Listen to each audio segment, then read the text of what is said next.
नमस्कार दोस्तों, अंतश्चेतना के इस ताज़ा अंक में आपका स्वागत है। आज आपको वेनेजुएला में जो कल हुआ, अमेरिका ने वहाँ के राष्ट्रपति का अपहरण कर लिया धर्मपत्नी जी के साथ।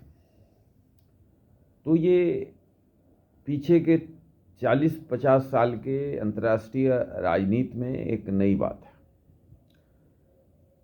हमने कम से कम देखा नहीं कि किसी राष्ट्रपति का अपहरण उसके ही देश से किसी विदेशी देश ने कर लिया बलपूर्वक। और अगर आप इतिहास के झरोखे से देखेंगे, अंतर्राष्ट्रीय राजनीति के इतिहास के झरोखे से, तो शायद ऐसी चीजें मिले, लेकिन बहुत कम, रेयर, एक दो हो सकता है। इसकी पृष्ठभूमि क्या है?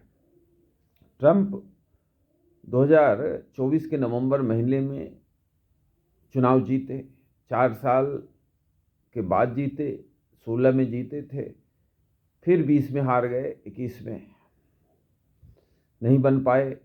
जो बाइडेन डेमोक्रेटिक पार्टी के जीत के बने। तो ट्रंप पिछले 1 साल से, चुनाव के पहले से, ये लगातार इस बात पर तवज्जो फरमा रहे थे कि अमेरिका में ड्रग्स से लगभग 3 लाख अपेक्षाकृत युवाओं की मौत हो जा रही है प्रतिवर्ष, और ये ड्रग कार्टेल ओरिजिनेट वेनेजुएला से होता है। वेनेजुएला लैटिन अमेरिका का एक बड़ा देश है, क्षेत्रफल के लिहाज से भी पाकिस्तान से लगभग डबल है, ईरान के बराबर है, जनसंख्या भी ठीक ठाक है, प्राकृतिक संसाधनों से भरपूर है, खनिज खास करके पेट्रोलियम बहुत ज़्यादा उनके पास है। तो इन तमाम चीज भी पृष्ठभूमि में है, ऐसा नहीं है कि ये तमाम चीज पृष्ठभूमि में नहीं है। लेकिन इन सब के बावजूद ट्रंप ने अपने चुनावी वादों को जिस तरह अमली जामा पहनाया, वो अपने आप में काफी बड़ी बात है। अब हाहाकार मची है दुनिया में, सीना पीटा जा रहा है, अंतर्राष्ट्रीय कानूनों की अवमानना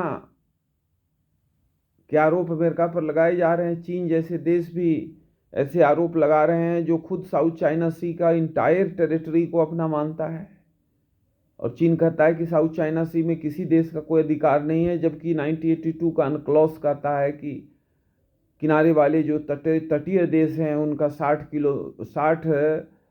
समुद्री मील, जो एक नॉटिकल माइल, जो कि एक नॉटिकल माइल 12 किलोमीटर के बराबर होता है नॉर्मल कोर्स में, तो उतना जो है तटीय देशों का हक है अंतर्राष्ट्रीय कानूनों की, जहां तक बात है। तो वहां तो चीन अंतर्राष्ट्रीय कानून नहीं मानेगा, फिलीपीन को मार रहा है, ब्रुनेई को मार रहा है, तमाम देशों को जो साउथ चाइना सी में जिनका दावा है। 35 लाख स्क्वायर किलोमीटर का साउथ चाइना सी है, आप समझ सकते हैं भारत से भी बड़ा है थोड़ा सा, उसमें भी एक संपदा है। तो वो अंतर्राष्ट्रीय कानूनों की वहां मानना नहीं होगी। मेकांग रिवर का सारा पानी चाइना पी रहा है, नीचे के जो लोअर रिपेरियन कंट्रीज हैं 4-5, वो राग मल्हार में रो रहे हैं, तो वहां अंतर्राष्ट्रीय कानूनों की अवमानना नहीं। ब्रह्मपुत्रा को मोड़ने की साजिश है चीन की नीचे अपने मैदानों की इलाकों में, और ब्रह्मपुत्रा भारत और बांग्लादेश में बहुत बड़े जनसंख्या को अन्न और मछली देता है, सिंचाई के पानी देता है, पीने के पानी देता है, उसके में अंतर्राष्ट्रीय कानूनों की अवमानना नहीं हो रही। लेकिन निकोलस मादुरो जो वेनेजुएला के राष्ट्रपति हैं, उनका अपहरण अमेरिका ने कल कर लिया, हमला किया काराकस में, उसकी राजधानी जो है, और इन दोनों का अपहरण कर लिया। और आज फूटे जा रहे हैं कि उनको उठा के जो भी अमेरिका की अदालतें हैं न्यूयॉर्क में संबंधित चीज़ों से जो रोकथाम करती हैं नशीली पदार्थों का, उनमें उनको प्रोड्यूस एक अपराधी की तरह हाथ बांध के किया गया है। अब इस पर चर्चा तो मीडिया कर ही रही है, लेकिन भारत जैसे देश को इससे सीखना चाहिए। अब दुनिया के तमाम देश यूनाइटेड नेशन के चार्टर नंबर 2 को कोट कर रहे हैं कि चार्टर नंबर 2 में है कि अंतर्राष्ट्रीय कानूनों की मानना करनी चाहिए। तो सवाल क्या है कि क्या वेनेजुएला अमेरिका में इतना ड्रग भेज के जो 3 लाख लोग मर रहे थे पर एनम प्रतिवर्ष, क्या अंतर्राष्ट्रीय कानूनों की अवमानना नहीं कर रहा था? अंतर्राष्ट्रीय कानून क्या इजाज़त देता है कि किसी पड़ोसी देश में आप ड्रग के मार्फत से बड़े पैमाने पर लोगों को मौत के घाट उतार रहे हैं इनडायरेक्टली? हमको अपने परिप्रेक्ष्य में सोचना चाहिए। अब ये एक चीज़ बड़ा क्लियर हो गया कि अंतर्राष्ट्रीय कानून जो है सिर्फ विक्टिम बनने के लिए नहीं है, एग्रेसर बनने के लिए भी। और अमेरिका ने यह कर दिखाया। मैंने पीछे के अपने यूट्यूब्स में ये बात बहुत ही शिद्दत से रेखांकित किया है कि जो बड़े देश हैं उनके हितों पर अगर कुठाराघात होता है तो इस तरह से बड़े देश बदला लेते हैं। अमेरिका ने उस्मा बिन लादेन को पाकिस्तान में घुस के मारा, सद्दाम हुसैन को उनको देश में घुस के मारा। ऐसे अनेकों एग्जाम्पल। और आज अगर आप अपने पंजाब का हालत देखें तो नशा के चलते युवा वर्ग बिल्कुल बर्बादी के कगार पर है। और ये सारे ड्रग पाकिस्तान से आ रहे हैं, ड्रोन से आ रहे हैं। हम क्या कर रहे हैं? सिर्फ बयानबाजी कर रहे हैं। खैर, पाकिस्तानी जो हमारा पंजाब है उसमें ड्रग पर एक अलग से वीडियो डाला जाएगा। आज हम बांग्लादेश की तरफ फोकस करना चाहते हैं। भारत को निकोलस मादुरो का जिस तरह से अपहरण अमेरिकन फौजों ने किया कल कराकस से, और पूरी दुनिया जो है वो घड़ियाली आंसू बहाते रह गई, अंतर्राष्ट्रीय कानूनों की हवाला देते रह गई, अवमानना की बात करते रह गई। लेकिन ट्रंप को जो करना था उन्होंने कर दिया। तो तुलसीदास जी की जो चौपाई है कि समरथ के कोई दोष न गुसाई, तो अमेरिका ने साबित किया। अब बांग्लादेश में जब बांग्लादेश 1971 में बना तो बांग्लादेश में 21% हिंदू थे। आज वो 7-8% पर आ गए। लगभग 23-24 करोड़ पॉपुलेशन है, तो 2 करोड़ हिंदू, 2.5 करोड़ मानिए आप है आज। तो 1971 में बांग्लादेश बना 13 दिन के युद्ध के बाद, जिसमें 4000 जवान हमने खोए। किस लिए हमने ऐसा किया था? हमारा उद्देश्य क्या था? मानवता के मूल्यों की रक्षा करना। क्योंकि 50 लाख बंगाली मुसलमान और हिंदुओं को पाकिस्तानी सेना ने कत्लेआम कर दिया। अगर हमारा हस्तक्षेप नहीं होता तो 2 करोड़ को मारता। 20 लाख महिलाओं के साथ रेप किया पाकिस्तान की फौज ने। और जमायत इस्लामी जो बांग्लादेश का कट्टरपंथी संगठन है, वो पाकिस्तान की सेना के साथ मिलकर के बंगाली महिलाओं के साथ रेप कर रहा था। इसके सबूत हैं, ये कोडेड है, इसमें कोई नई बात नहीं है, ऑलरेडी रिकॉर्डेड है, तमाम किताबों में, शोधा लेखों में पढ़ा है। और वो जमायत इस्लामी आज भारत के खिलाफ खड़ा है। जमायत इस्लामी है कौन? जो बांग्लादेश के बनने का जिसने विरोध किया और बांग्लादेश के लोगों को मारने के काम में पाकिस्तान की सेना का सहभागी रहा, महिलाओं के साथ रेप करने में बराबर का सहभागी रहा पाकिस्तान की सेना के साथ, बांग्लादेश के लोगों के खिलाफ। ये जमायत इस्लामी कौन है? ये पाकिस्तान का टूल है। मैंने पीछे के भी अपने यूट्यूब्स में ये बात को रेखांकित किया है कि डिप्लोमेसी से बांग्लादेश की समस्या का कोई निजात नहीं है। समस्या का समाधान हो जाए, रिजोल्यूशन हो जाए, ऐसा संभव नहीं दिख रहा है दोस्तों। और भारत एकमात्र हिंदू देश है दुनिया में, सरकारी तौर पर घोषित नहीं है, प्रैक्टिकली तो है, क्योंकि 80-82% हिंदुओं की आबादी है। हम विश्व गुरु की बात कर रहे हैं। हम आज कटोरा लेके नहीं घूम रहे, हमारे पास बहुत कुछ है, हम लगभग आत्मनिर्भर हैं हर चीज में। 12% दुनिया की जो कमोडिटी है वो इंडिया में बिक रही है। आर्थिक तौर पर हमको अलग थलग अब कोई नहीं कर सकता। 8% के रेट से हमारी अर्थव्यवस्था बढ़ रही है। अभी हम 5 ट्रिलियन के हो गए, 2030 तक 10 ट्रिलियन की इकोनॉमी हो रहे हैं।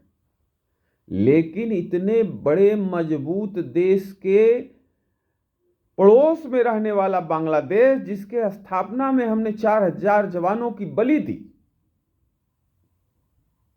90,000 पाकिस्तान के फौज को महीनों रख के मुफ्त में मुर्गा और चावल खिलाया, किस लिए? कि मानवता की रक्षा हो। जिस तरह से गाजर मूली के तरह बंगाली मुसलमान और हिंदुओं को पाकिस्तान की सेना कत्लेआम कर रही थी, उसको रोकने में सिर्फ भारत ने भूमिका निभाई। पूरा यूएन वगैरह जो है और पूरी जो अमेरिका के नेतृत्व वाली शीत युद्धकालीन जो गुट था, वो तो पाकिस्तान के साथ खड़ा था। 7वां बेड़ा पाकिस्तान ने अमेरिका ने पाकिस्तान के सपोर्ट में बंगाल की खाड़ी में भेजा। इसके बावजूद भारत लड़ा, हमने बलिदान दिया और बंगाली लोगों की रक्षा करी, मानवता के लिए करी। दोस्तों, जो लोग ये तर्क देते हैं कि भारत ने पाकिस्तान को इसलिए तोड़ा कि पाकिस्तान कमजोर हो जाए और भारत को खतरा इधर पूरब से खत्म हो जाए, तो उनको आज आंख खोल के देखना चाहिए कि खतरा खत्म नहीं हुआ, खतरा तो बरकरार है। जो लोग ये कहते हैं कि आतंकवाद को कोई धर्म नहीं होता, उनको भी देखना चाहिए कि बांग्लादेश में जो हो रहा है किस आधार पर हो रहा है। या तो उनकी दृष्टि जो है वो गायब हो गई है, या वो जानबूझ के देखना नहीं चाहते हैं, और दोनों स्थिति खतरनाक है।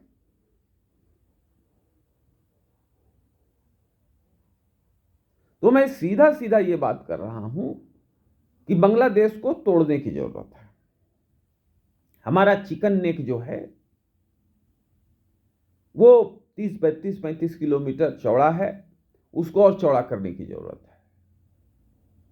तो जो आज हमारा पश्चिम बंगाल है, उससे लगभग 80 किलोमीटर का एक पैच बांग्लादेश का है।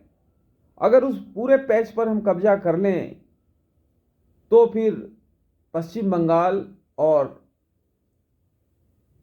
मेघालय का बॉर्डर साथ हो जाएगा। इस 80 किलोमीटर लंबे और लगभग 50 किलोमीटर चौड़े प्रक्षेत्र में लगभग 17% हिंदू रहते हैं। इससे चिकन नेक भी मोटा नेक हो जाएगा, वो हाथी नेक हो जाएगा चिकन से, चिकन नेक से एलिफेंट नेक हो जाएगा, और हिंदुओं की सुरक्षा भी होगी। दूसरा, जो हमारा नॉर्थ ईस्ट है, बहुत ही खूबसूरत प्रदेश है दोस्तों। हम सबको वहां जाना चाहिए, देखना चाहिए, वहां की संस्कृति को, वहां के लोगों को देखना चाहिए, उनसे मिलना चाहिए, उनसे मेलजोल बढ़ाना चाहिए। भारतीयता का जो अनेक फूल है उसमें से एक महत्वपूर्ण फूल हुआ है। लेकिन उनकी एक समस्या है कि उनके समुद्र में उनकी एंट्री नहीं है। तो त्रिपुरा से नीचे लगभग 30 किलोमीटर तक चिटगांव हिल टेक्ट है, और वहां लगभग 40% हिंदू और बौद्ध रहते हैं आज भी, और बंगाल की खाड़ी से वो जगह जुड़ता है। तो अगर वो पैच हम कब्जा कर लें, 40-35 किलोमीटर लंबा और 50 किलोमीटर चौड़ा, जहाँ 40% हिंदू ऑलरेडी और बौद्ध रहते हैं, तो उनकी भी सुरक्षा हो जाएगी, और जो हमारे नॉर्थ ईस्ट के प्रदेशों को जो समुद्र में पहुंच नहीं है, वो भी पहुंच हो जाएगी। और इन दोनों खित्तों के अलावे भी कुछ जिले बांग्लादेश के जो हिंदू जहां 20% थे, ज्यादा रहता और हमारे बॉर्डर के करीब है, उस पर कब्जा कर लेना चाहिए। यही एकमात्र विकल्प है दोस्तों। डिप्लोमेसी चलती रहेगी, उसका कोई नतीजा नहीं निकलना है। ट्रंप के वेनेजुएला अभियान को जितना मजम्मत आपको करना है आप भर पेट कर लें, लेकिन हकीकत है कि ट्रंप एक मर्द है, उसने अपने मर्दाने स्वरूप को दिखाया और कब्जा कर लिया, राष्ट्रपति को हथकड़ी लगा के अमेरिका की अदालतों में घुमा रहा है। अब ये बताइए कि कोई लैटिन अमेरिका का देश कोई ड्रग कभी भेजने का अमेरिका में कोशिश करेगा? स्वप्न में भी सोच पाएगा? एक बोतल शराब पीने के बाद भी ऐसे सोचने की उसकी हिम्मत होगी? जबकि वेनेजुएला एक पावरफुल कंट्री है, उसकी आर्मी ठीक है। बांग्लादेश का क्या है? 10 घंटे भी नहीं लगेंगे हमारी सेना के जवानों को ये दोनों जो बंगाल के बॉर्डर, पश्चिम बंगाल के बॉर्डर से लेके मेघालय बॉर्डर तक जो 80 किलोमीटर लंबा और 50 किलोमीटर चौड़ा पैच है, इसको कब्जा करने में, और त्रिपुरा के नीचे चिटगांव हिल टेक्ट के 40 किलोमीटर लंबा और 50 किलोमीटर चौड़ा जो एरिया है, और ये म्यांमार से भी लगता है। 94% बांग्लादेश का बॉर्डर भारत से लगता है, 6% म्यांमार से लगता है। तो अगर वो पैच हम कब्जा कर लेते हैं तो म्यांमार से इसका 0 बॉर्डर लगेगा और ये 100% लैंडलॉक्ड हमारे हो जाएगा। जो बचा हुआ ट्रंकेटेड बांग्लादेश है। आप देख रहे हैं पिछले 30 साल से मैं देख रहा हूं कि लोग भारत में तमाम पॉलिटिकल पार्टीज इस बात का रोना रो रही हैं कि बांग्लादेशी आ गए, बांग्लादेशी आ गए, बांग्लादेश। कितने दिन रहोगे भाई? There is a limit of everything. आज जिस बर्बरता से हिंदुओं का कत्लेआम बांग्लादेश में हो रहा है, हिंदू महिलाओं का सील हरण हो रहा है, हमारे हिंदू बच्चों को मारा जा रहा है और जलाया जा रहा है, इसके इस विभत्सता इतनी है कि बर्बरता इतनी कि मानवता की रूहें कांप रही है। अगर भारत नहीं एक्शन लेगा तो क्या ईरान आके एक्शन लेगा?